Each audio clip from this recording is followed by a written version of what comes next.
அந்த அந்த முயலும் ஆமையும் அந்த ஓட்டப்பந்தயத்துல வந்து நீ வேகமா ஓடுறியா நான் வேகமா ஓடுறேன் நான் பார்க்கலாம் அப்படின்னு சொல்லிட்டு ஒரு இது. அப்போ சரி 2 பேரும் ஒரு ஓட்டப்பந்தயத்தை வந்து பிளான் பண்ணுவோம்னு சொல்லிட்டு அந்த நேரத்துல முயல் வந்து ஸ்டார்ட் ஆயிடுச்சான் ஓட்டப்பந்தயம். முயல் வேகமா ரொம்ப விரைவா ஓடிச்சான். அப்படியே கொஞ்ச தூரம் போய் திரும்பி பார்க்கும்போது பாதி வழியில போய் திரும்பி பார்க்கும்போது ஆமா மெதுவா அப்பதான் வந்துட்டு இருக்கு. முயல் என்ன பண்ணுச்சு, கொஞ்ச நேரம் ரெஸ்ட் எடுத்துக்கலாம், அது லேட்டா தானே வரும் அப்படின்னு முயல் என்ன பண்ணுச்சு, கொஞ்சம் தூங்கிடுச்சான். அந்த நேரத்துல வந்து அந்த தூக்கம் நல்லாவே தூங்கிடுச்சுன்றதுனால அந்த ஆமை வந்து அந்த முயலை கிராஸ் பண்ணி போய் ஜெயிச்சிருச்சான். ஸோ இது என்ன அப்படின்னு கேட்டீங்கன்னா ஒரு மிகப்பெரிய ஒரு சிறப்பான ஒரு கதை. நிறைய பேருக்கு தெரியாது நான் இப்ப சொல்லிட்டு இருக்கக்கூடிய கதை. So slow and steady wins the race அப்படின்றது தான் வந்து இதனுடைய ஒரு இந்த மாரல் ஆஃப் த ஸ்டோரி என்னன்னு கேட்டீங்கன்னா ஸ்லோ. நான் உங்களுக்கு எல்லாம் டைப் பண்றேன்னு நிறைய பேருக்கு இந்த கதை தெரியாது இல்லைங்களா. Slow and steady wins the race. Super. இப்போ என்னாச்சு, இப்போ வந்து முயலுக்கு கோபம் வந்துடுச்சு. என்னடா இது, நம்ம வந்து இவ்வளவு வேகமா விரைவா ஓடக்கூடியவங்க, இப்படி விரைவா ஓடக்கூடிய நம்ம தோத்துட்டோமே இந்த ஆமை கிட்டன்னு சொல்லிட்டு என்ன பண்ணுச்சு, முயல் போய் ஆமை கிட்ட போச்சு. போயிட்டு ஆமை நம்ம என்ன பண்ணலாம், ஒரு இன்னொரு ஓட்டப்பந்தயத்தை வச்சுக்கலாம். அது வந்து ஏற்கனவே ஜெயிச்சிருச்சுன்ற அந்த ஒரு இது இருக்கு, ஒரு மாதிரி கர்வமே இருக்குதுன்னு வச்சுங்களேன் ஆமைக்கு. அப்போ அந்த ஆமை என்னன்னா ரேஸ் மறுபடியும் தூங்கிட போகுது அப்படின்னு சொல்லிட்டு நினைச்சிச்சு. இது அந்த ஆமை மறுபடியும் ரேஸ் ஸ்டார்ட் ஆச்சான். இந்த டைம் முயல் தூங்கலையா, ஒரே ஓட்டம் சல்லுன்னு ஓடி போய் ஜெயிச்சிருச்சு. இந்த டைம் என்ன ஜெயிச்சிருச்சு, முயல் ஜெயிச்சிருச்சு இந்த டைம். ஓகே. ஸோ இப்ப இந்த இரண்டாவது செக்மெண்ட் அப்படின்னு சொல்லலாம். நம்ம செகண்ட் செக்மெண்ட்னா ஒரு பகுதி பார்க்கும்போது நமக்கு என்ன தெரியுது இந்த இடத்துலன்னா, இரண்டாவது moral fast and consistent always wins அப்படின்னு சொல்லிட்டு. So fast and consistent always, fast and consistent personalities always win அப்படின்றது. அதாவது வேகமாகவும் உறுதியாகவும் இருப்பவர்கள் கண்டிப்பாக ஜெயிப்பார்கள் அப்படின்ற அந்த ஒரு விஷயத்த வந்து நமக்கு தெரியுது. இப்ப என்ன ஆயிடுச்சு, ஆமைக்கு வந்துருச்சு. பாத்தியா, நம்ம வந்து என்ன பண்ணிட்டோம், நம்ம வந்து முதல்ல ஜெயிச்சோம், இப்ப தோத்துட்டோமே அப்படின்னு சொல்லிட்டு மறுபடியும் ஜெயிக்கணும்னு சொல்லிட்டு ஒரு வெறி. அதனால ஆமை போய் என்ன பண்ணுச்சு, இப்போ முயல்கிட்ட போச்சு. போயிட்டு முயலே நம்ம இன்னொரு போட்டி வச்சுக்கலாம். இந்த போட்டியில வந்து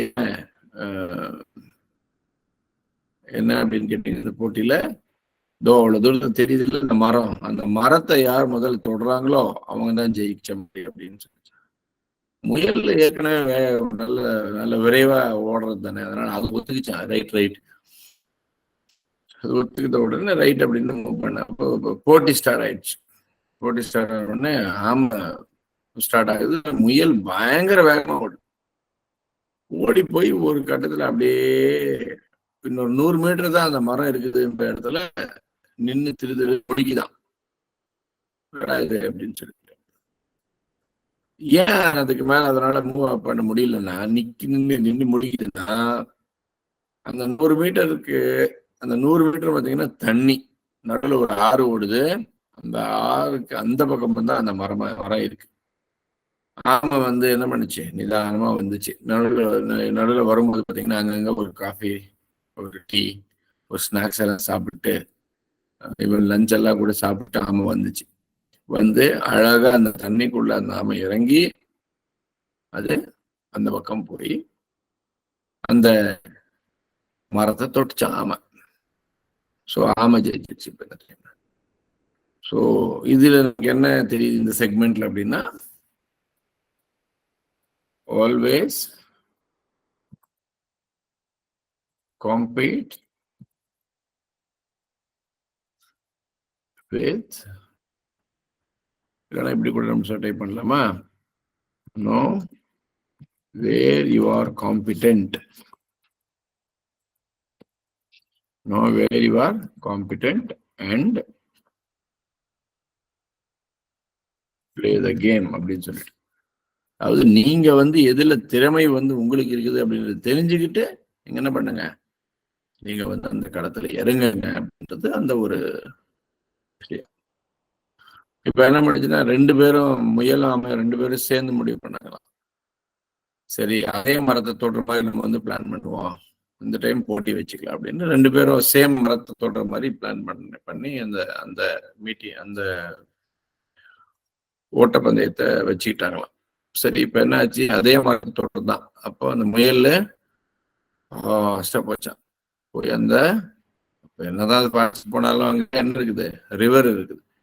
அதனால அங்க அப்படியே உட்கார்ந்து அங்க வெயிட் பண்ணிட்டு அது வந்து அப்படி தெரிஞ்சு முடிச்சிட்டு இருக்கு. அந்த நேரத்துல ஆமை வந்து கொஞ்சம் லேட்டா அப்படியே போச்சு. போன உடனே ஆமை வந்து முயலை பார்த்து, வா, இது பெரிய ஆமை சரிங்களா, ஆமை வந்து ஆமை தான் வந்து இருக்கிறதுலயே ரொம்ப அதிக வருடம் உயிர் வாழக்கூடிய ஒரு உயிரினம் எது உலகத்துலன்னு கேட்டீங்கன்னா ஆமைதான். ஒரு 300 ஆண்டுகள் கூட உயிர் வாழும் ஆமைன்னு சொல்லி சொல்றாங்க. ஸோ அது பெரிய ஆமை இது. அதனால வந்து அங்க போயிட்டு, வா, என்னுடைய முதுகுல இப்படி உட்காரு அப்படின்னு சொல்லிச்சு. அந்த ஆமையுடைய முதுகு மேல அந்த முயல் ஏறி உட்கார்ந்ததுக்கு அப்புறம் அந்த முயல் வந்து மேல உட்கார்ந்துருக்கு. ஆமை வந்து படகு போல், முயல் வந்து இது ஆமை வந்து படகு போல், முயல் வந்து மேல சவாரி ஏறி உட்கார்ந்த மாதிரி அப்படியே தண்ணிக்குள்ள போய் 2 பேரும் சேர்ந்து ரிவரை கிராஸ் பண்ணி 2 பேரும் போய் அந்த மரத்தை தொட்டார்கள். ஒரே ஒரே டைம்ல 2 பேரும் அந்த மரத்தை தொட்டு 2 பேரும் ஜெயிச்சாங்க. ஸோ இது வந்து 4வது செக்மெண்ட்.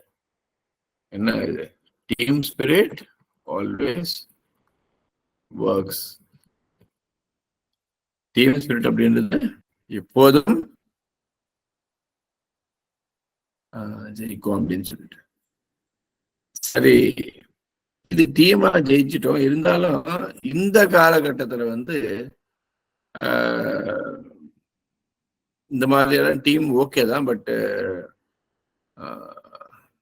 இப்ப 2 பேரும் நல்லா ஒற்றுமையா இருந்தாங்க. 2 நபர்களும் ஒற்றுமையாக இருக்கும் பொழுது ஒரு தடவை என்ன பண்ணிச்சான், நம்ம முயல் சொல்லிச்சான், சரி இப்போ நானு எனக்கும் உனக்கும் தனியா தான் போட்டி, அந்த மரத்துக்கு அந்த பக்கம் அந்த மரத்துக்கு அந்த பக்கம் சாரி அந்த ஆறுக்கு அந்த பக்கம் இருக்கக்கூடிய மரத்தை தொடர்றதே வச்சுக்கலாம். நம்ம யாரு ஜெயிச்சது பார்க்கலாமா, தனித்தனியாதான் போட்டி அப்படின்னு சொல்லிச்சோம். ரைட்டு. ஏன்னா இப்ப வந்து ஆமைக்கு பயங்கரமான கான்பிடன்ஸ், ஏன்னா அந்த நீந்தி போகணும்ல, அதனால. ஸோ ஆனா ஒரு கண்டிஷன் சொல்லிச்சோம் முயல், என்னன்னா, நான் அங்க இருப்பேன், நான் தொட்டுட்டு அவ்வளவு தூரமா போய் நிப்பேன், என்கிட்ட வந்து நீ பேசக்கூடாது, நான் ஜெயிச்சது பார்த்துட்டு நீ ஒருவேளை ஜெயிச்சிருந்தேன்னா நீ பாட்டுக்கு போயிடணும் அப்படின்னு சொல்லிச்சு. சரி அப்படின்னு சொல்லிட்டு ரைட்டு, ரேஸ் ஸ்டார்ட் ஆச்சு. ஆமை வந்து சல்லுன்னு ஓடிடுச்சு. அப்புறம் முயல் வருது. முயல் வந்து அப்படி நிதானமா வந்து பார்க்குது, அந்த இந்த பக்கம் கரையில வந்து ஆமை இல்லை. ஓகே, ஆமை வந்து அப்படியே உள்ள நீந்தி அப்படியே அந்த பக்கம் போய் பார்த்தா அந்த மரத்தை ஏற்கனவே இந்த முயல் தொட்டுட்டு நிக்குது.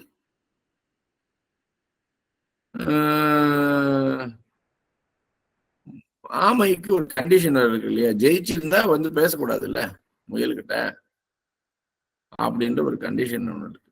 அதனால சரி முயல் நீ ஜெயிச்சிட்ட அப்படின்னு சொல்லிட்டு ஆச்சு, சரின்னு போயிடுச்சான். அப்புறம் தான் இந்த அங்க இருந்த முயல் போய் இன்னொரு முயலை மீட் பண்ணுது.